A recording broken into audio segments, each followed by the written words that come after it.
O Senhor esteja conosco. Ele está no meio de nós. Proclamação do Evangelho de Jesus Cristo segundo São Mateus.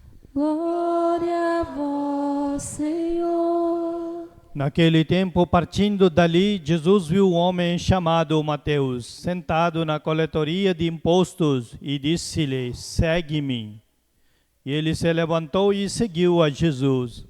Enquanto Jesus estava à mesa em casa de Mateus, vieram muitos cobradores de impostos e pecadores, e sentaram-se à mesa com Jesus e seus discípulos.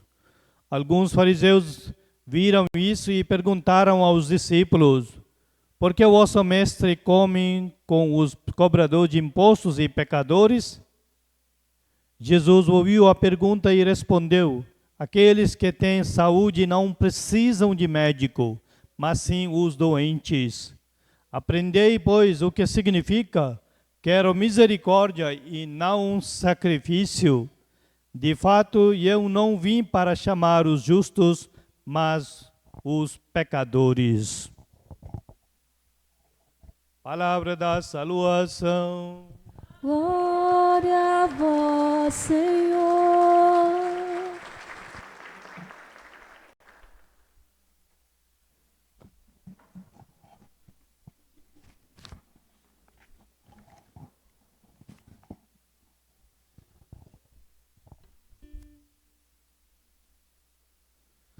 Prezados irmãos e irmãs em Cristo Jesus, agora adiante nós retornamos para tempo de domingo, tempo comum. Então, como é que distinguimos tempo comum?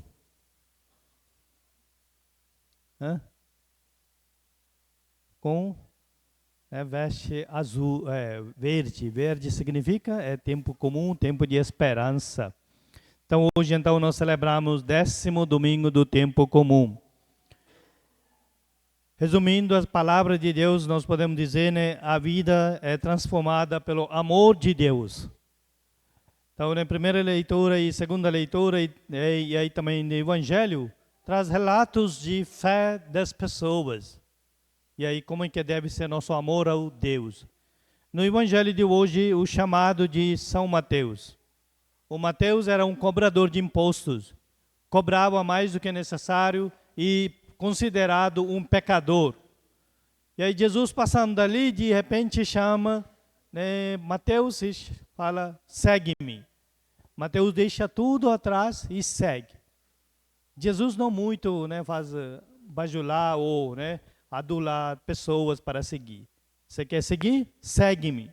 Jesus não dá nada de garantia, nada de segurança. Mas a certeza que Jesus está presente na vida da gente significa tudo, né? Então, assim, Mateus seguiu Jesus. E aí, logo em seguida, nós podemos olhar na leitura do Evangelho, Jesus sentou na mesa com, né, os pecadores, cobradores de impostos. Isso incomodou os fariseus. Os fariseus perguntaram, né, por que seus mestres comem e bebem com de impostos, os pecadores?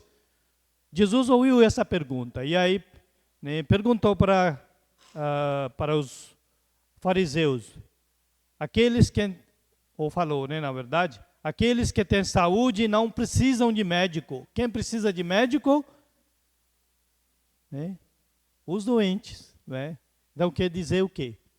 Né, os justos, né, acham que santos não precisam de médico, né? Ou nem precisa de Deus.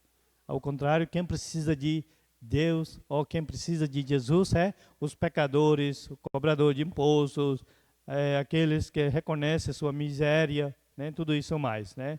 Então, por isso, né, Jesus fala hoje, no Evangelho final, quero misericórdia e não sacrifício. Misericórdia significa o quê, na realidade? Misericórdia significa um coração generoso, um coração leal ao Deus, né? Então, Jesus não espera muitas vezes, né, estarmos prontos, preparados ou também formados, totalmente convertidos ou santos para seguirmos.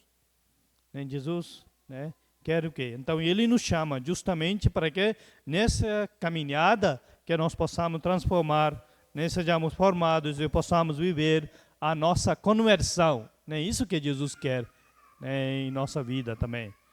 Então, no caminho que nós vamos tendo em nossa vida é de transformada. Então, ninguém é santo, ninguém é convertido, ninguém é longe da presença do Senhor pode ter, né, uma vida santa. Né, nós precisamos Senhor Jesus Cristo, nós precisamos Deus em nossa vida para transformar a nossa vida, né? Então, porque Jesus é a ponte da nossa vida. Na vida com Jesus significa nós temos, né, a vida também, vida em abundância, vida de transformação, vida de felicidade, vida de, né, mudança com Jesus. Sem Jesus não tem possibilidade, né? Então, muitas vezes nós podemos olhar, né, nas nossas misérias, não podemos ser impedidos para deixar envolvido com o olhar de Jesus. Jesus quer, então por isso, né, diz, né, quero misericórdia, não sacrifícios. Então, quer dizer também um coração generoso ao Jesus, um coração leal ao Jesus. Entenderam? Isso então, Jesus quer em nossa vida, né? Então, quem coloca suas misérias, seus impedimentos, suas fraquezas diante do Senhor, com certeza, Jesus acolhe, né, essas pessoas e transforma a vida. Entenderam? Então, para isso, nós também, então, olhar a nossa caminhada, nós sabemos que, né, ninguém é perfeito, nós somos, né, pecadores, temos limitações, assim como o Mateus, um cobrador de impostos, um homem foi, né, visto como um homem injusto, um homem pecador, mas Jesus transformou ele. Né? Quando Jesus toca em nosso coração, Jesus entra em nossa vida, tudo transforma em nossa vida, né, gente? Então hoje deixamos, né, transformado por Jesus Cristo e aí deixamos entrar Jesus em nossa vida. Na primeira leitura de hoje nós escutamos sobre a profecia de e aí nessa leitura nós podemos olhar que o profeta, né, quer o quê?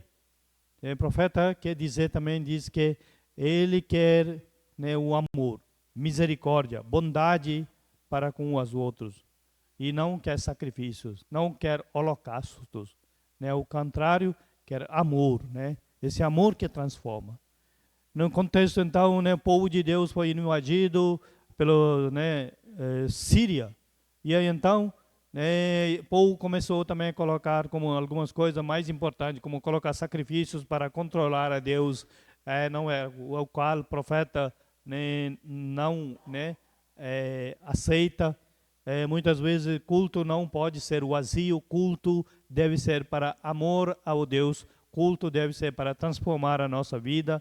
E aí também um coração verdadeiramente em comunhão com Deus. Então isso que, né, o profeta quer para o povo de Deus. E aí ele questiona, né, o amor de povo de Deus ali, dizendo que o vosso amor é como nuvem pela manhã, como orvalho que cedo se desfaz. Né? E assim então, né, o amor não era um amor realmente verdadeiro. Às vezes, né, dizer para amor, mas na realidade muitas vezes não totalmente acolher a Deus na sua vida. Então o profeta, né, diz isso aí. Né, mas então Deus não quer holocaustos, Deus não quer sacrifício, Deus quer nosso amor. Então nós devemos ser fiel ao projeto de Deus. Nós devemos ser generosos ao Deus. Então isso que a primeira leitura nos traz. Na segunda leitura também é falado em São Paulo para a comunidade de Romanos, diz aí sobre a fé vivida por Abraão. Vivida por Abraão, ele acreditou no impossível, ele acreditou na palavra do Senhor, né? E assim ele colocou sua total confiança no Senhor, e aí deixou tudo e seguiu. Então, Abraão também é um modelo de fé para cada um de nós, né? Então, fé não é simplesmente uma adesão para uma religião, ao contrário, totalmente dedicar a Deus, totalmente confiar no Senhor. Então, isso que é a fé de Abraão. Essa fé de Abraão também um exemplo para nós também, que nós possamos também dedicar a nossa vida para Deus completamente, né, e aí entregamos a nossa vida para Deus.